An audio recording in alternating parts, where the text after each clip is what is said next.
ಇನ್ನು ಹಾಸನ ಜಿಲ್ಲೆಯಲ್ಲಿ ಇನ್ನೊಂದು ರೀತಿಯಾದಂತಹ ಸಮಸ್ಯೆ. ಅಧಿಕಾರಿಗಳ ಎಡವಟ್ಟಿನಿಂದಾಗಿ ರೈತರು ಪರದಾಡುವಂತಹ ಪರಿಸ್ಥಿತಿ. ಎತ್ತಿನಹೊಳೆ ಯೋಜನೆ ಇನ್ನೂ ಪೂರ್ಣವಾಗಿಲ್ಲ. ಮೂಲ ಯೋಜನೆಯಂತೆ ನೀರು ಹರಿಸೋದಕ್ಕೆ ಸಾಧ್ಯವಾಗದೆ ನದಿಗೆ ನೀರು ಬಿಡ್ತಾ ಇದ್ದಾರಂತೆ. ಹೇಮಾವತಿ ನದಿಗೆ ಹರಿಬಿಟ್ಟಿದ್ದಾರೆ ಎತ್ತಿನಹೊಳೆ ಯೋಜನೆ ನೀರನ್ನು. ಹಾಗಾಗಿ ಅಪಾರ ಪ್ರಮಾಣದಲ್ಲಿ ನೀರು ಹರ್ಕೊಂಡ್ಬರ್ತಾ ಇದೆ. ರಸ್ತೆಗಳು, ತಡೆಗೋಡೆಗಳು ಎಲ್ಲ ಕೊಚ್ಕೊಂಡು ಹೋಗಿದೆ. ರಸ್ತೆ ಇಲ್ಲದೆ ಜಮೀನು, ಕಾಫಿ ತೋಟಗಳಿಗೆ ಹೋಗೋದಕ್ಕೆ ರೈತರು ಪರದಾಡ್ತಾ ಇದ್ದಾರೆ. ಸಕಲೇಶಪುರ ತಾಲೂಕಿನ ದೊಡ್ಡನಾಗರ ಬಳಿ ಘಟನೆ. ಈ ಸಕಲೇಶಪುರ ಮತ್ತು ಬೇಲೂರು, ಒಂದು ಕಡೆ ಆನೆಕಾಟ, ಇನ್ನೊಂದು ಕಡೆ ಮಳೆ, ಮತ್ತೊಂದು ಕಡೆ ಮೂಲಸೌಕರ್ಯಗಳಿಲ್ಲ, ರೋಡ್ ಇಲ್ಲ, ಏನಿಲ್ಲ. ನೋಡಿ, ಈ ಪರಿಪ್ರಮಾಣದ ರೈಟ್ ವಿಂಡೋದಲ್ಲಿ ನೋಡಿ, ಈ ಪರಿಪ್ರಮಾಣದ ನೀರನ್ನು ನದಿಗೆ ಬಿಟ್ಟರೆ ಏನಾಗಬೇಕು? ಇವೆಲ್ಲ ಎತ್ತಿನಹೊಳೆ ಯೋಜನೆ ನೀರು. ಎಲ್ಲೋ ಹೋಗಬೇಕಾದ ನೀರನ್ನ ಎಲ್ಲಿಗೋ ತಂದುಬಿಟ್ಟಿದ್ದಾರೆ. ಯಾಕೆಂದರೆ ಇನ್ನೂ ಕೆಲಸ ಮುಗ್ದಿಲ್ಲ. ಅದಕ್ಕೋಸ್ಕರ ನದಿ ಜಾಸ್ತಿ ಆಗಿದೆ, ನೀರು ಉಕ್ಕಿ ಹರಿತಾ ಇದೆ ಎಲ್ಲ ಕಡೆ. ರೈತರ ಜಮೀನಿಗೆಲ್ಲ ನೀರು ನುಗ್ಗಿದೆ, ರೋಡೆಲ್ಲ ಕೊಚ್ಕೊಂಡು ಹೋಗಿದೆ.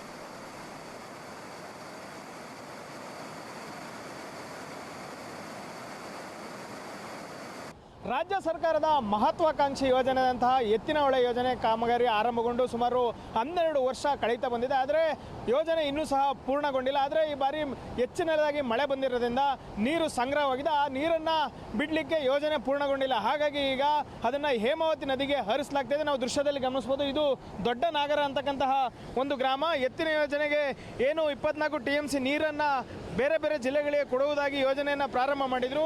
ಈಗ ನೀರು ಸಂಗ್ರಹವಾಗ್ತಿದೆ. ಆದರೆ ಆ ನೀರನ್ನು ಹರಿಸಲಿಕ್ಕೆ ಯೋಜನೆ ಪೂರ್ಣಗೊಂಡಿಲ್ಲ.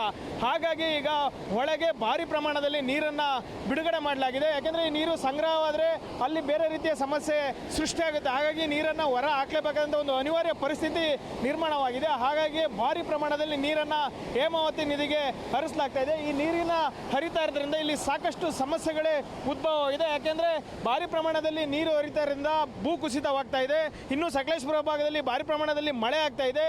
ಈ ಹೆಚ್ಚುವರಿ ನೀರು ಏನು ಈಗ ಹೇಮಾವತಿ ನದಿಗೆ ಬಿಟ್ಟಿದ್ದಾರೆ, ನೀವು ದೃಶ್ಯದಲ್ಲಿ ಗಮನಿಸಬಹುದು. ಇಲ್ಲಿ ಓಡಾಡ್ಲಿಕ್ಕೆ ಒಂದು ರಸ್ತೆ ಇತ್ತು, ಆ ರಸ್ತೆ ಸಂಪೂರ್ಣವಾಗಿ ಕೊಚ್ಚಿ ಹೋಗಿದೆ. ಅಲ್ಲಿದ್ದಂತಹ ಮರಗಳಿರ್ಬೋದು, ಅವೆಲ್ಲವೂ ಸಹ ಈಗ ಹೇಮಾವತಿ ನದಿಗೆ ಉರುಳಿರ್ತಕ್ಕಂಥದ್ದು. ಅಲ್ಲದೆ ಮೊದಲೇ ಇದಕ್ಕೆ ಏನು ತಡೆಗೋಡೆಯನ್ನು ಕಲ್ಲುಗಳಿಂದ ಕಟ್ಟಲಾಗಿತ್ತು. ಆದರೆ ಭಾರಿ ಪ್ರಮಾಣದಲ್ಲಿ ನೀರು ಹರಿದಿದ್ರಿಂದ ಸಂಪೂರ್ಣವಾಗಿ ಈಗ ರಸ್ತೆ ಸಂಪೂರ್ಣ ಕುಸಿದು ಹೇಮಾವತಿ ನದಿಗೆ ಹೋಗಿದೆ. ಅಲ್ಲದೆ ಹೇಮಾವತಿ ನದಿ ಸುಮಾರು ಅರ್ಧ ಕಿಲೋಮೀಟರ್ ಏನಿದೆ, ಆ ನೀರು ಸಹ ಈಗ ಅಲ್ಲಿರ್ತಕ್ಕಂಥ ಕಾಫಿ ತೋಟಗಳಿರ್ಬೋದು, ರಸ್ತೆಗೆ ಬಂದಿರತಕ್ಕಂಥದ್ದು. ಯಾಕೆಂದರೆ ಅಲ್ಲಿದ್ದಂತಹ ಮಣ್ಣು ಸಂಪೂರ್ಣವಾಗಿ ನದಿಗೆ ಕೊಚ್ಚಿ ಹೋಗಿದೆ. ಈಗ ನೀರನ್ನು ಸಹ ಹೆಚ್ಚಿನ ಪ್ರಮಾಣದಲ್ಲಿ ಹರಿಸಲಾಗ್ತಿದೆ. ಹಾಗಾಗಿ ಇಲ್ಲಿ ಓಡಾಡಲಿಕ್ಕೆ ಇದ್ದಂಥ ದಾರಿ ಇಲ್ಲದೆ ಕಾಫಿ ತೋಟಗಳಿಗೆ ತೆರಳಲು ಸಾಧ್ಯವಾದಂಥ ಒಂದು ಪರಿಸ್ಥಿತಿ ನಿರ್ಮಾಣವಾಗಿದೆ. ಇನ್ನೂ ಸಹ ಹೆಚ್ಚಿನ ಪ್ರಮಾಣದಲ್ಲಿ ನೀರನ್ನು ಹರಿಬಿಡ್ತಾ ಇರೋದ್ರಿಂದ ಮತ್ತಷ್ಟು ಸಮಸ್ಯೆಗಳು ಉದ್ಭವಿಸುವಂಥ ಒಂದು ಪರಿಸ್ಥಿತಿ ಈಗ ಇಲ್ಲಿ ಇದೆ. ಇಲ್ಲಿ ಸ್ಥಳೀಯರಾದಂಥ ಕೃಷ್ಣ ಅವರು ನಮ್ಮ ಜೊತೆ ಇದ್ದಾರೆ. ಅವ್ರನ್ನ ಕೇಳೋಣ. ಸರ್, ಹೇಳಿ, ಈ ನೀರನ್ನು ಯಾಕೆ ಬಿಡ್ತಾ ಇದ್ದಾರೆ, ಯಾವಾಗಲಿಂದ ಬಿಡ್ತಿದ್ರೆ, ಏನೆಲ್ಲ ಸಮಸ್ಯೆ ಆಗಿದೆ? ಸರ್, ಈಗ ಇಲ್ಲಿ ಮೇಲ್ಗಡೆ ಒಂದು ಹೊಂಡ ಇದೆ. ಎತ್ತಿನೊಳೆಯಿಂದ ಪಂಪ್ ಮಾಡೋ ನೀರನ್ನು ಅಲ್ಲಿಂದ ಬಿಟ್ಟು ಮುಂದೆ ಪೈಪ್ಲೈನಿಗೆ ಬಿಡೋವಂಥದ್ದು. ಈಗ ಅಲ್ಲಿ ಕಾಮಗಾರಿ ಮುಂದೆ ಕಂಪ್ಲೀಟ್ ಆಗಿಲ್ದಲೇ ಇರೋದ್ರಿಂದ ಆ ನೀರನ್ನು ತಿರುಗಿಸಿ ಈಗ ಪಂಪಿಂಗ್ ಸ್ಟೇಷನಿಂದ ಕಂಪ್ಲೀಟ್ ಹೇಮಾವತಿ ಹೊಳೆಗೆ ಬಿಡೋದಕ್ಕೆ ಈಗ ಹೋದ ತಿಂಗಳು 27ನೇ ತಾರೀಕು ಇದೇ ಥರ ಬಿಟ್ಟಿದ್ರು. ಈಗ ಕಂಟಿನ್ಯೂಸ್ ಆಗಿ ಈ ಥರ ಬಿಡ್ತಿದ್ದಾರೆ. ನಮ್ಮದು ಮುಂದೆ ಇಲ್ಲೇ ತೋಟ ಇರೋವಂಥದ್ದು.